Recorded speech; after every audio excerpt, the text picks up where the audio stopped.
Our next presenter is Maren Carey, and the title of her presentation is Adopting the Image of the Oppressor, Theories of Anzaldúa in the Battle of Algiers.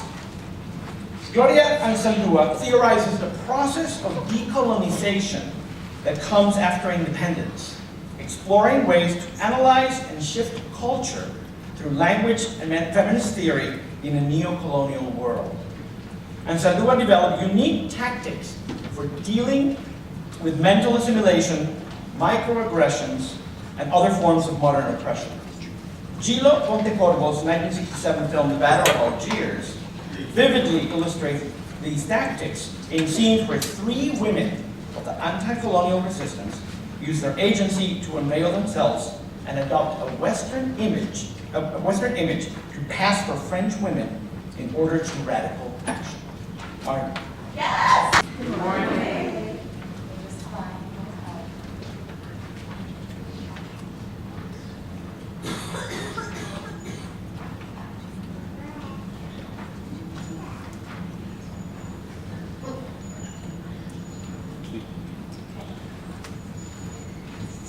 Throughout the late 20th century, theorist and activist Gloria E. Anzaldúa explores the personal and internal effects of neocolonialism and strategizes tactics to reverse these systems of oppression.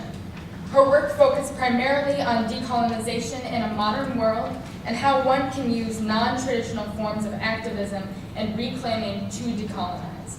Her work was to assist her community on a small scale as well as globally with post-colonial issues such as deep mental states of oppression. I would like to start and take a moment to discuss these terms used for post-colonial struggles. So neocolonialism and post-colonialism usually refers to lasting political and cultural control in other countries. And in fact, most of us know the US does this control outside of its country and within. Anzaldúa and I in this presentation use these terms to address oppression after legal liberation has taken place. We see this in the United States in mass incarceration of people of color, police brutality, microaggressions of racism, which can lead to things that Anzaldúa talks about, like mental dysphoria. Anzaldúa's concepts center mostly around assimilation and violence between the colonized and the colonizer in modern day. Anzaldúa's writing is valuable for individuals who are active in current social movements because of the accessibility of her words. Her phrasing is unique to cultural studies. She uses multiple theoretical lenses in order to fully analyze concepts of neocolonial and decolonialism. In Chapter 5 of her book, Borderlands La Frontera, entitled How to Tame a Wild Tongue, Anzaldúa offers a quote from an author, Ray Gwynn Smith, that encompasses the struggles that follow after legal decolonization. Smith states, "Who is to say that robbing a people of its language is less violent than war?" So I'm going to just concentrate on this for a second. Who is to say that robbing a people of its language is less violent than war? This is precisely Anzaldúa's question. What has to be done when the process of colonization is no longer physically taking land, but is less tangible? For instance, being told to hold your tongue as a Spanish-speaking woman such as Anzaldúa. Through Anzaldúa's life experiences, she has developed internal and responsive tools as non-traditional modes of activism, specifically regarding language that help to reclaim her own culture and expand the conversation of post-colonial ideologies and change. This is what I would like to concentrate on today, on the ways that Anzaldúa used what the oppressor did to her and her culture and her identity against them by reappropriating and or reclaiming. We see Anzaldúa's theories of non-traditional activism in the film The Battle of Algiers, written and directed by Gillo Pontecorvo.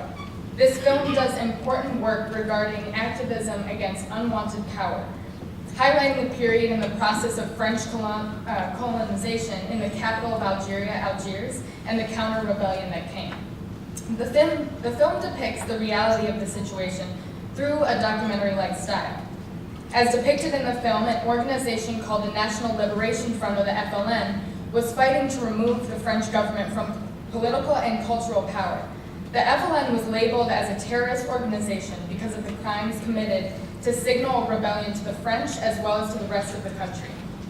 Several individuals were targeted for the development and actions of this group.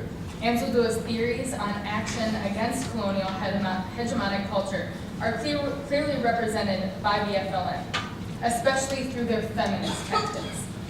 The actions of the individuals comprising the FLN show us the measures that must be taken to achieve independence and start the process of decolonization. Anzaldúa's theories are seen in this movement through the leaders of the FLN, specifically with the women. The most significant terror produced by the FLN was the bombings of several cafes within French corridors.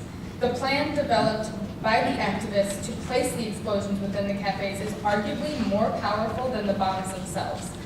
There were 5 women in this movement, and it depended on them greatly for the organization and execution of the bombings.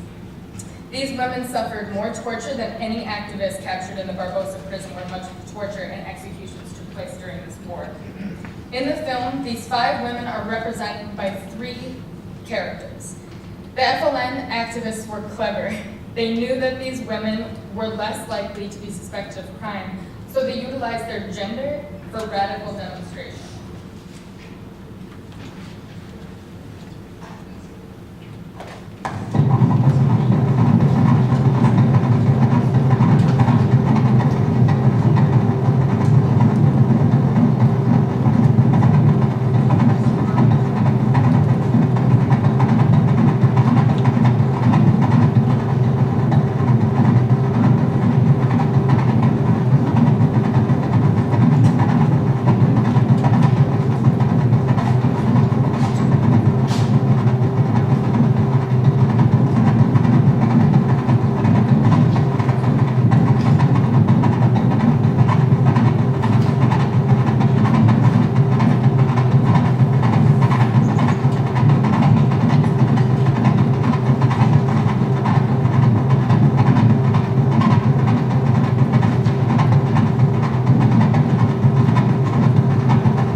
monsieur.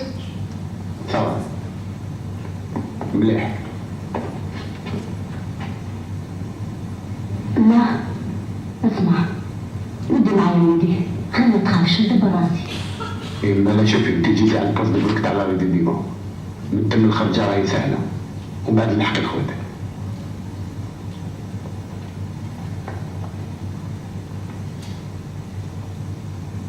الفرنسي في موريتانيا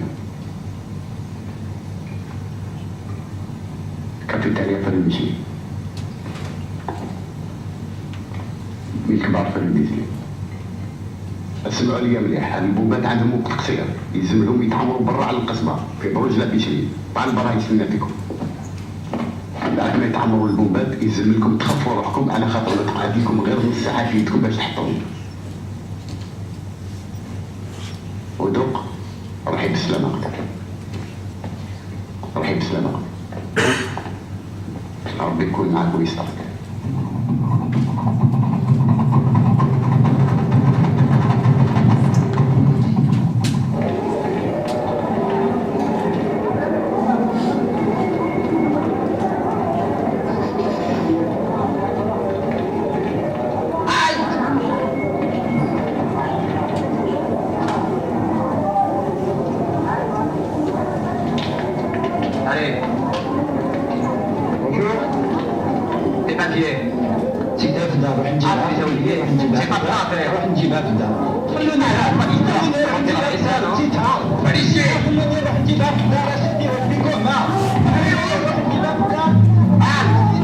Je suis pressé. J'ai dit ah, je suis pressé. pas. Laissez-moi passer. Silence! Faites comme les autres, attendez. Mais c'est pas juste. Je vous ai dit d'attendre. Excusez-moi. Pardon, monsieur. Je peux passer, monsieur? Je vous en prie. Merci beaucoup.